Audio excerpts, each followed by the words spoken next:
Welcome to The Explainer.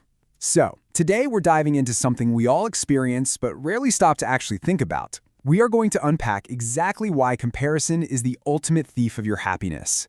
I mean, have you ever noticed how you can be having a perfectly good day, and then you look at your phone for 5 minutes and suddenly feel totally miserable? We're going to pull some really fascinating insights from Elon Musk to look at how our relationship with technology is literally distorting reality. We'll explore why endless scrolling leaves you feeling so completely drained, and best of all, how you can hack your own mindset to take your joy back. It's a massive game changer once you see the mechanics behind it. All right, let's jump in.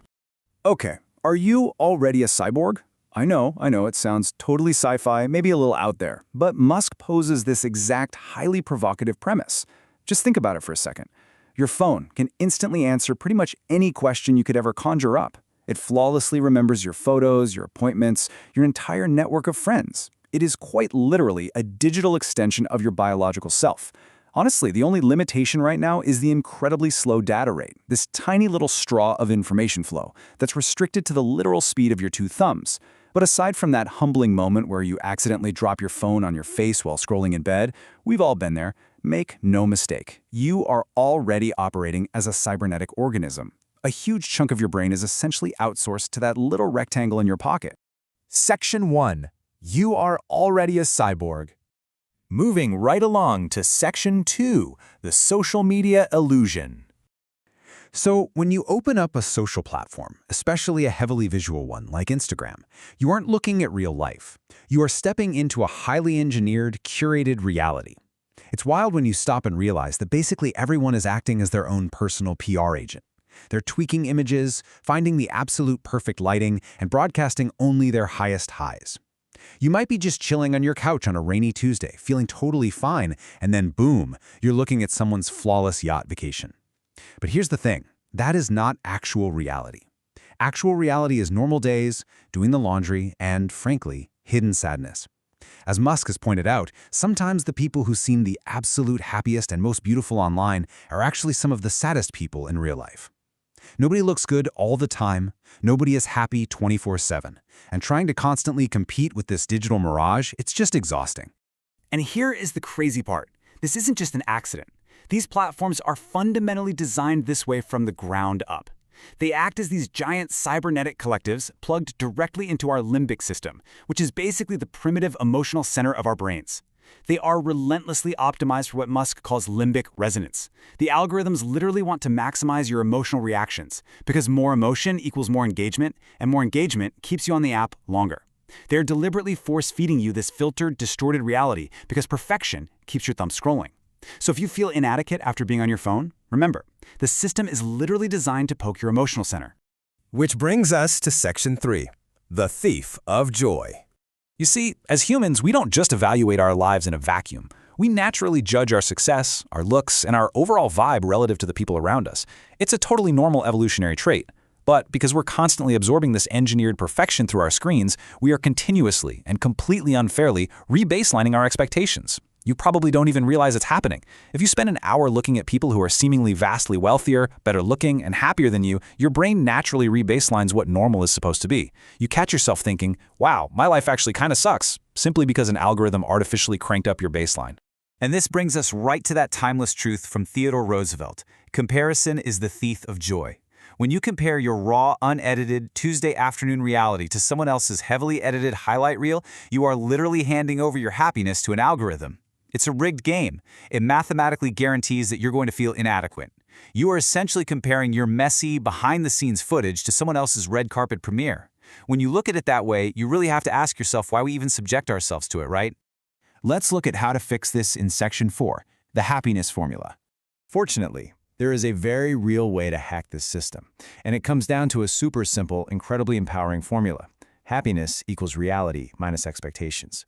Think of this as a hard scientific law of human emotion. Your reality right now might actually be great. You've got a roof over your head, good friends, a decent job, you're safe. But if your expectations are artificially blasted into the stratosphere by billion-dollar highlight reels, the math literally dictates that your happiness is going to drop into the negative. Managing your expectations isn't just some fluffy, feel-good self-help advice. It is a strict mathematical requirement if you want to protect your joy. You've got to bring those expectations back down to earth.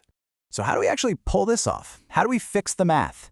Well, you have to stop passively letting your cyborg hardware feed you garbage. First, you need to curate your feed ruthlessly. If an account makes you feel like you aren't enough, just tap on follow. Seriously, get rid of it.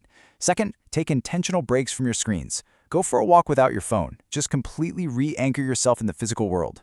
And third, you have to constantly remind yourself that engagement does absolutely not equal truth. Just because a post has 2 million likes doesn't mean it's real. It just means it successfully hijacked the limbic resonance of 2 million people. You are absolutely in control of the inputs you allow into your brain. Moving to Section 5. Protecting your peace. I absolutely love this mindset shift from Musk. I'd rather be optimistic and wrong than pessimistic and right. When you really chew on that, it makes so much sense. There is literally zero point in being a pure pessimist. It doesn't actually protect you from bad things happening, it just guarantees you'll be miserable in the meantime. Plus, let's be honest, nobody wants to hang around a cynic. Have you ever noticed how completely exhausting it is to be with someone who always assumes the sky is falling? Choosing optimism is an active, protective shield for your peace. Even if you're wrong sometimes, the actual daily journey of being hopeful is infinitely better for your happiness than just sitting around waiting for the other shoe to drop. And that active optimism should absolutely apply to how we view other people, too. It is so easy to spend 20 minutes in a toxic comment section and conclude that humanity is just totally doomed. But remember, the internet is built to amplify the absolute most extreme outraged voices, because outrage gets clicks. In reality, the vast, overwhelming majority of everyday people are actually really good. If you can walk through your day simply assuming people have good intentions until they prove you wrong, you will radically drop your stress levels. Give people the benefit of the doubt. It frees up an unbelievable amount of mental energy. Finally, Section 6, Reclaiming Your Future. We have to draw a hard line between short-term comfort and long-term benefit. Social media is basically the junk food of human connection. It gives you this quick, empty-calorie hit of short-term comfort, like getting adulation from totally random strangers, or just numbing out with an endless scroll. Sure, it feels okay for a second, but it leaves you feeling totally hollow afterward.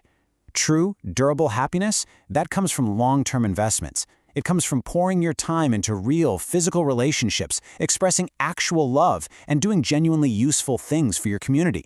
It's about building something tangible in the real world, rather than just passively consuming something completely fake in the digital one. So let's bring it all together into a daily game plan. First, stop comparing yourself to the internet. Period. It is the ultimate thief of joy.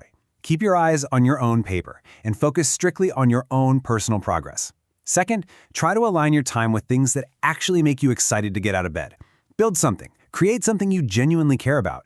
And above all else, despite all this shiny technology constantly begging for our attention, prioritize real, face-to-face human connection. A text thread is not a substitute for a real conversation. At the end of the day, love, kindness, and being genuinely useful to each other are the best tools we have for navigating this crazy digital era. Which brings us to our final question. You've got this incredibly powerful, world-changing cybernetic tool sitting in your pocket right now. It can either feed your anxieties through endless, manufactured comparisons that systematically steal your joy, or it can be a tool you use with absolute, focused intention to build an amazing life. The choice is literally in your hands. So, I challenge you with this. How are you going to use your cyborg tools differently tomorrow? Are you going to let the algorithm dictate your baseline for happiness, or are you ready to take the wheel? Thank you so much for joining me for this explainer, and I will catch you in the next one.